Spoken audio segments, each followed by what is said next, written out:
আসসালামু আলাইকুম। যারা যেখানে আছেন দেশে বিদেশে আমন্ত্রণ জানাচ্ছি আজকের এই শর্ট লাইভে। আমি অফিসে ঢোকার আগে কিছু কথা বলতে চাই আপনাদের সামনে। সেটা হলো যে পার্টিকুলারলি আমি সিলেটবাসী যারা আছেন তাদের উদ্দেশ্য করে কিছু কথা বলতে চাই। সেটা হলো যে আজকে একটা ভিডিও আমি একটাকে শেয়ার করলাম, সেখানে আমরা দেখলাম যে বিমান অফিসের অব্যবস্থাপনা এবং দুর্নীতি এবং কেওস সেটা চোখে পড়েছে। আমি বাংলাদেশের মানুষ যারা আছেন এবং পার্টিকুলারলি সিলেটের মানুষ সবার যারা প্রবাসী আছেন, আমি আপনাকে একটা কথা বলতে চাই। সেটা হলো যে বিমান অফিস কখন ফিক্স হবে বা বিমান ফিক্স হবে। আজকে এত বছর পরে দুর্নীতির আঁকড়ায় পরিণত হওয়া এই সংস্থা দুর্নীতি করে যাচ্ছে। আমি প্রবাসী যারা আছেন বিমানকে নিয়ে খুব সিরিয়াসলি চিন্তা করার কথা বলবো আমি সবাইকে, কারণ এদের এই দুর্নীতিটা বছর পর বছর ধরে যুগ যুগ ধরে অব্যবস্থাপনা আর সহ্য করা আমাদের উচিত না।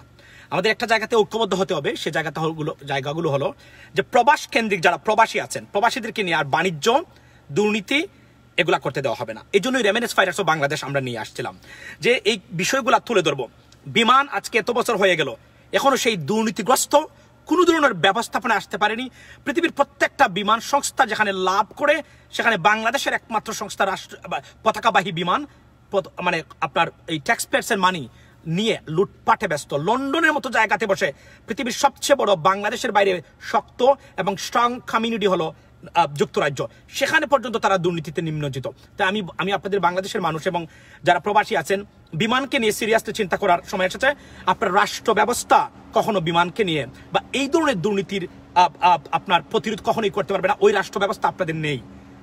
Is an simple answer. যেখানে বিমান মন্ত্রী সচিব সহ প্রত্যেকজন মানুষ সরাসরি দুর্নীতিতে বিমান কেন্দ্রিক জড়িত, সেখানে আপনি আশা করতে পারেন না। যারা আশা এরপরেও যারা আশা করবেন আমি মনে করি তারা বুকার স্বর্গে রাজ্যে বসবাস আপনারা করতেছেন, তার হবে না।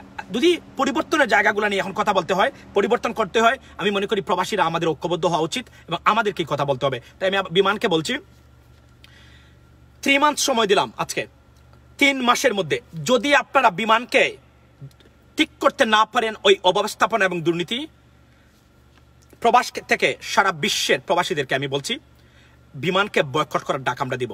লাস্ট অপরচুনিটি 90 ডেজ দিলাম।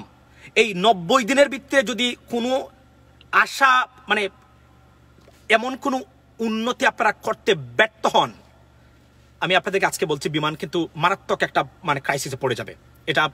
এটা কোনো অবস্থাতে সহ্য করা হবে না। আমরা অনেক সহ্য করে যাচ্ছি প্রতিনিয়তই, এগুলো আর হবে না। প্রবাসীদেরকে নিয়ে এই দুর্নীতি বিমানে মানে সব টিকিট আপনাদের সোল এজেন্ট অথরাইজড এজেন্টের কাছে বিক্রি করে দিয়ে আপনারা বললেন যে ও না ভাই টিকিট নাই, তাদের কাছে যান, এগুলো হবে না। রেমিটেন্স ফাইটার্স অফ বাংলাদেশ এর জন্যই কিন্তু করা হয়েছে, এর জন্যই কিন্তু করা হচ্ছে। আমি আপনাদেরকে বলছি প্রবাসীদেরকে হয়রানি থেকে মুক্ত করার জন্য এই সংস্থাটা করা হচ্ছে। আমি আজকে 1.3 ভাষা বলতে চাই, বিমানকে বলে দিচ্ছি, ওয়ার্নিং দিচ্ছি, ঠিক হয়ে যান। যদি ঠিক না হন ভয়ঙ্কর পরিণতি আপনাদের সামনে অপেক্ষা করতেছে, ভয়ঙ্কর। দল মত ধর্ম বর্ণ নির্বিশেষে বলছি, বিমান fix yourself or face a serious consequence from all expatriates। এবং এটা হবে, এটা ডাক দেব আমরা এবং আপনারা ভয়ঙ্কর বিপদে পড়বেন। এগুলা সহ্য করা হবে না। বাংলাদেশের মানুষের ট্যাক্সের পয়সা নেবেন, দুর্নীতি করবেন, সার্ভিসটাও দিবেন না, এটা আর হবে না। এটা আমরা সহ্য করবো না। এটা আমি আবারও বলছি প্রবাসীরা আপনারা দেখেন একটা জায়গায় ঐক্যবদ্ধ হতেই হবে আমাদেরকে এই বিষয়গুলো নিয়ে। আর কত ভাই, আমরা তো অনেক বছর ধরে আমরা অপেক্ষা করতেছি প্রতিনিয়তই কোনো ধরনের কোনো কিছু আসে, কিন্তু আমি বুঝতে পারলাম যেটা এই রাষ্ট্রীয় অব্যবস্থাপনার যুগে ইট ইজ ইম্পসিবল। কারণ এই বিমান কেন্দ্রিক কিন্তু আপনার 1000 কোটি টাকার বাণিজ্য, 1000 কোটি টাকার দুর্নীতি মন্ত্রী পর্যন্ত সেখানে পৌঁছে। যদি প্রধানমন্ত্রীর কার্যালয় পর্যন্ত পৌঁছে কিনা এইটাও যদি আপনি বলেন যে পৌঁছে, অমূলক না।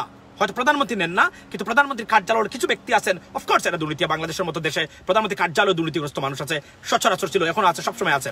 তো আমি আবারও বলছি বিমানকে হুঁশিয়ার করে দিলাম, এগুলো বন্ধ করেন। কোনো ধরনের প্রবাসীদেরকে নিয়ে হয়রানি করা, দুর্নীতি, বাণিজ্য হবে না, ইম্পসিবল, হবেই না, এটা সহ্য করা হবে না।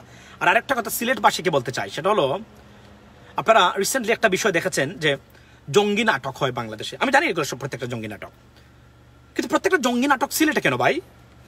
আমি এই প্রশ্নটা তুলতে চাই আপনাদের কাছে।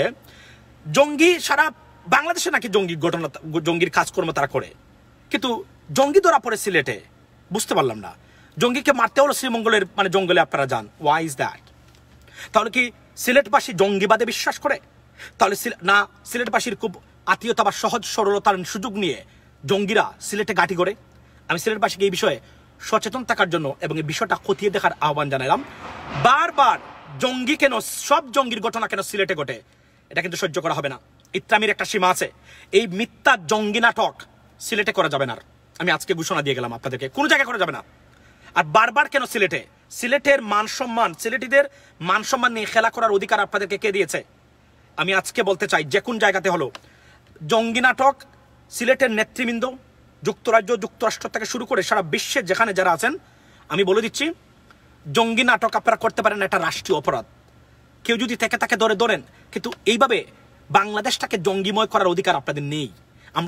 আপনারা হয়তো কিছু হবে না, কিন্তু আমাদের মতো মানুষ যারা বিশ্বের বুকে বিভিন্ন কাজে আমরা যাই, আমাদেরকে আপনারা জঙ্গি বানিয়ে দিতে পারেন না। আমরা বিশ্বে, আমাদের দরকার আছে যাওয়ার। এই নতুন প্রজন্ম তারা বিদেশ যাবে, পড়ালেখা করতে যাবে, কাজ করতে যাবে, অনেক কিছু করতে যাবে, রিসার্চ করতে যাবে। তাদেরকে আপনারা বাধাগ্রস্ত করছেন। এই রাষ্ট্রীয় অব্যবস্থাপনা, এই বিশৃঙ্খলা, এই দুর্বৃত্তায়ন বন্ধ করেন। আর সিলেট কেন্দ্রিক কোনো জঙ্গি নাটক সহ্য করা হবে না, বলে দিলাম। আজকে এই ঘটনাটা নিয়ে যখন কথা বলা শুরু করেছি, এটা অনেক বড় হবে। আমি আজকে ঘোষণা দিলাম আপনাদেরকে, সিলেটে কোনো জঙ্গি নাটকের ঘটনা ঘটানো যাবে না। যদি ঘটাতে হয় বঙ্গোপসাগরের মাঝখানে, সেখানে গিয়ে ঘটান। সিলেটকে বেছে নেবেন না জঙ্গি নাটকের জন্য। আমি বারবার বলছি, আমি এগুলো আঞ্চলিকতা নিয়ে কখনো কথা বলি না। নোয়াখালী হলেও বলতাম, চিটাগং হলেও বলতাম, সিলেটকে বাদ দিয়ে দেন। আমি আবার আজকে দেড়তই ভাষা বলতে চাই, জঙ্গি যদি করেন আপনাদের বাসাতে করেন, প্রধানমন্ত্রী কার্যালয়ের সামনে গিয়ে করেন। সিলেটের জঙ্গি নাটক সহ্য করা হবে না এখন থেকে। আর আবার বলছি, বিমানকে লাস্টে বলে দিচ্ছি, fix yourself or face the consequence, and it's gonna be a very bad consequence. আমি আপনাদেরকে আজকে বলে দিতে চাই। তো আর সিলেটবাসী প্লিজ খতিয়ে দেখবেন, আপনারা বিষয়টা খতিয়ে দেখবেন কি হচ্ছে এখানে জঙ্গি নাটকের নামে। কেন সিলেটকে বেছে নেওয়া হয় সবসময়? কেন সিলেটে কি সব জঙ্গির ঘটনা? যদি এটা হয়ে থাকে, আমরা এটাও জানতে চাই যে সিলেটে কেন সব জঙ্গির ঘটনা ঘটে। তাহলে কি সিলেটিরা জঙ্গি? সিলেটের জঙ্গিবাদকে প্রশ্রয় দেয়? কোয়েশনটা রেখে গেলাম, নিশ্চয়ই এটা চিন্তা করবেন এবং উত্তর দেবেন। এই দুইটা বিষয় ভেরি সিরিয়াস, এন্ড আমরা এটা নিয়ে কথা বলা শুরু করেছি, এটা এখন পৌঁছে যাবে সবার কাছে। এবং আমি বলছি, এটা নিয়ে আরো কথা হবে।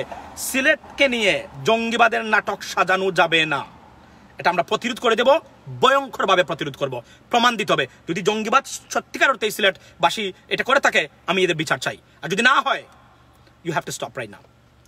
এটা করা হবে না, এটা করতে দেওয়া হবে না। আমি আবারও বলছি, ভালো থাকবেন, সুস্থ থাকবেন। এবং আরো একটা কথা বলতে চাই, বিমানকে যাবার আগে বলে দিচ্ছি আবারও, বিমান বাংলাদেশ এয়ারলাইন্স যদি নিজেকে ফিক্স করতে না পারেন, ভয়ঙ্কর পরিণতি অপেক্ষা করছে আপনাদের জন্য। সহ্য করা হবে না এগুলা।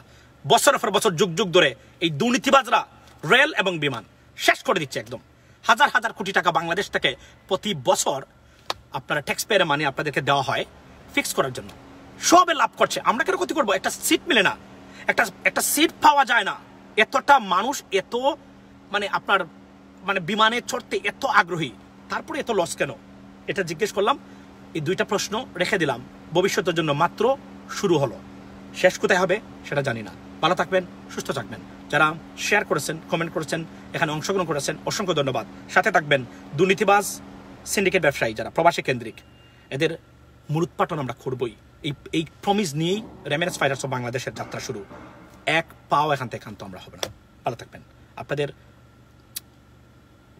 ভালো থাকাটাই সবসময় কামনা করি। আসসালামু আলাইকুম।